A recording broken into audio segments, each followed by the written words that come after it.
30% চার্জে চাপড়া গিয়েছিলাম, কৃষ্ণনগর স্টেশন থেকে 30% চার্জে চাপড়াই। এখন আছে হচ্ছে 11% চার্জ। আমি আছি হচ্ছে সীমানগর বিএসএফ ক্যাম্পের সামনে। একদম দেখো সীমানগর বিএসএফ ক্যাম্প, আর সামনে আছি। গাড়ির চার্জ আছে 11%।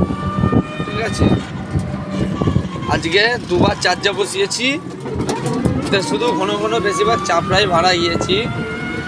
ঠিক আছে, দেখতেই পাচ্ছ অবস্থা চার্জে। আমার মন বলছে কৃষ্ণনগর ফিরতে পারবো না। ঠিক আছে, যতদূর যেতে পারি দেখি, দেখা যাক কী হয়। যদি কৃষ্ণনগর অব্দি চলে যেতে পারি খুবই ইনশাল্লাহ খুবই ভালো হবে। এটাই হচ্ছে ব্যাপার। শুধু একটাই বাজে জিনিস, চাপড়ার দিকে খুব পাম্পার বলে তোমার, তার জন্য বারবার ব্রেক টিপতে হচ্ছে, আরও বেশি চার্জটা নষ্ট হচ্ছে রাতেরবেলায়।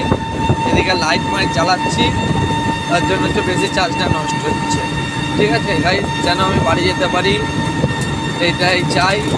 ঠিক আছে, আর কি বলবো, আর কিছু বলার নেই। ঠিক আছে, ভিডিওটাই অবশ্যই লাইক আর কমেন্ট শেয়ার করে দিও। দেখতেই পাচ্ছ গাড়ি একদম ফুল পিক আপে, 31-এ পিক আপ। হ্যাঁ, 32-এ টানি, 31-এ টানছে, আবার ব্রেক মারছি। যার অবস্থা দেখো।